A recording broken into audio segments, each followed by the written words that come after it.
Wroxam.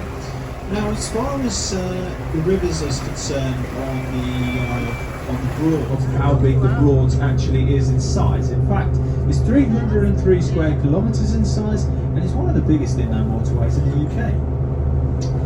So, we've just left the oldest boatyard on the Broads, and it dates back as early as 1878 years ago now. It can be anything from reed, sedge, rice, grain, shingle, anything. I recommend the visit if you are that train enthusiast. You can see there, just forward of us, on the right hand side, we have a heron there.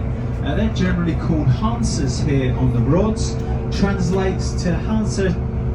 Hopefully we'll get a good look and an opportunity to take a picture of the odd one or two. So let's go back to the way. I can already see a few of you there eyeing up the newest property in the village there.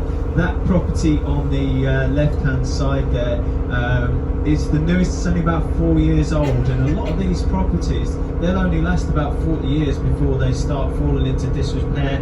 A lot of them are made out of wood, which is another reason why they don't last as long. And you can see they've got quay headings either side of the river. These quay headings, by the way, it is your responsibility to maintain the same way as your fence and your boundary at home is part of your boundaries. Now, properties are not cheap here on the Broads, and you'll be able to see one just on the left hand side that was sold just last year for 1.5 million at Water's Edge Cottage, which is primarily used for as a holiday let. And the Broads is not without its celebrities. There's been many celebrities that have lived here on the Broads for various different decades. You can see some canoe and kayakers just on that right hand side there. Give them a wave there. This property, just at the back of them, we have a property that was lived in by a celebrity in the 1930s all the way up to the 1960s. He was also, not only that, he was a ukulele player, he was a movie star as well. He did appear in a lot of films, and that property that we saw was named Beraldine, named after his wife. You choose an open top boat, eh? The vintage Broadsman coming down that left hand side there, jokes aside, it's a lovely boat to drive and a lovely boat to come on.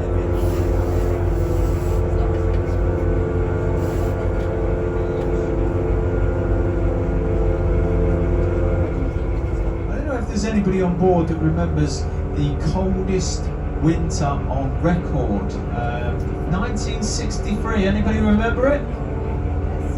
Yeah? Good? One person? Anybody else? Come on. Left hand side, you can see that some people are already making the most of it.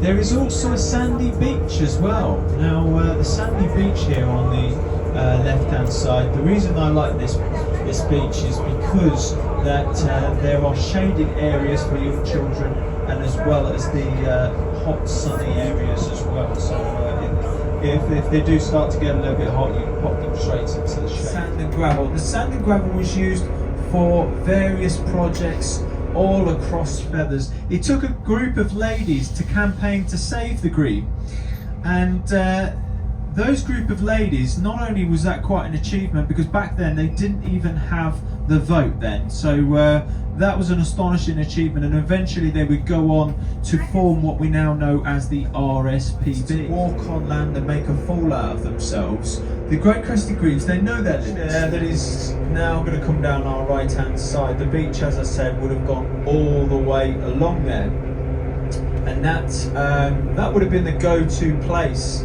throughout World War I and II, more specifically World War II. They would load up, and as I said, they would offload or load up their cargo.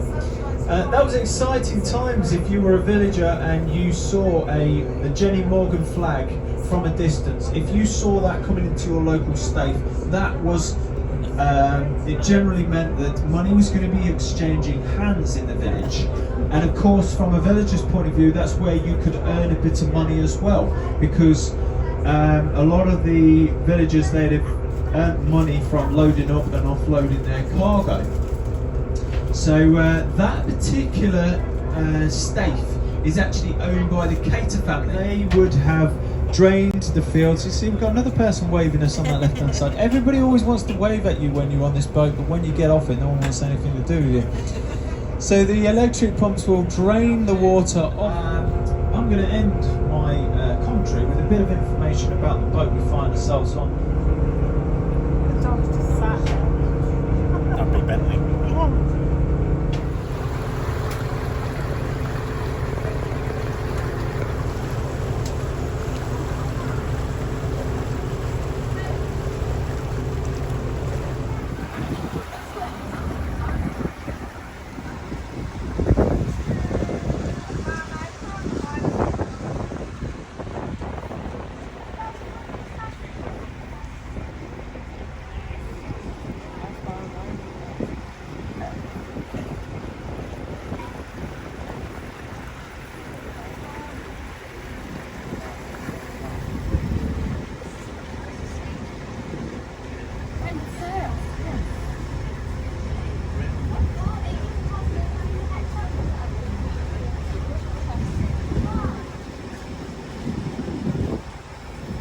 Okay, so I know what you're thinking. That piece of quiet didn't last too long. I just wanted to touch up on this £3 million house on this left-hand side. That was actually designed for Phil Collins, but he never actually lived in it in the end. He actually sold it on to Kevin Keelan, his name was. Not Kevin Keegan, Kevin Keelan. He was an old Norwich City goalkeeper from the 70s. And when his footballing career came to an end, these two properties on the left-hand side, he bought them because it was all one property back then. The one that's just coming down our left-hand side, that is the swimming pool / snooker room. The swimming room is actually on the top roof. So quite a property back in its day. They then separated them into two houses, but before, when he owned it, that was one whole property. Now, back then, obviously, when he owned it, he wasn't as good at saving his money as he was at saving the balls and going into the goal when he retired. So he had to sell up. He had to sell the house. He had to downgrade the size of the house that he was living in, downgrade the location that he was living in, and I believe he's living in some place called Florida now.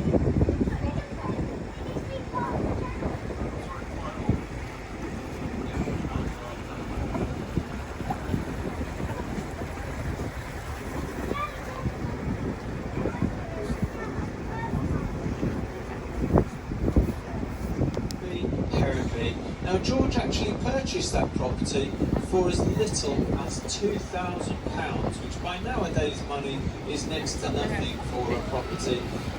Wouldn't even get you a shed here on the Broads, but back in the 1930s that would have been an awful lot of money.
Okay, so shortly appearing down this right-hand side, we have this blue and white property known as Leisure Hour. Now that property, that is actually the oldest property in the entire village, and it's also the only property in the village that has ever flooded. That, of course, being because it is that little bit lower than the rest of the properties. And when it was first constructed, it was known as the ugliest property in the village. I will let you decide whether it still is, but despite all those bad signs for it, going for it, it's still rated as one of the best holiday lets in the village.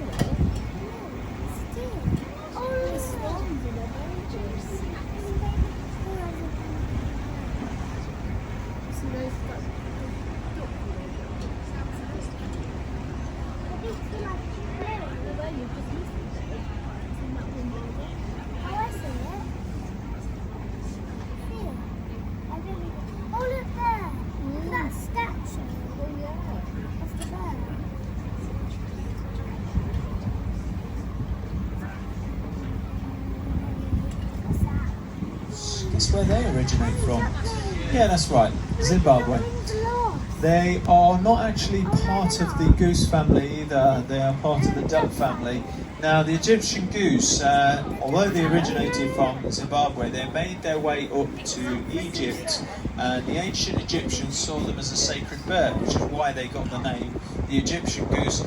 And they appear a lot in their artwork actually, including Tutankhamun's tomb. Okay, so as we approach the Barton House Railway, you'll see those station buildings in the distance. We also, South Kieran, Tina downstairs and Broads Tours, we'd all like to thank you very much for coming on board today. We do hope you've enjoyed it. And if you have enjoyed it, why not write us a review on either TripAdvisor or Facebook? And if you haven't enjoyed it and you're still going to write a review, then my name is anything other than Kieran. And if I could just ask one more favour of yourselves as well, just to remain in your seats until we have the vessel safely moored up alongside. Thank you very much for your patience.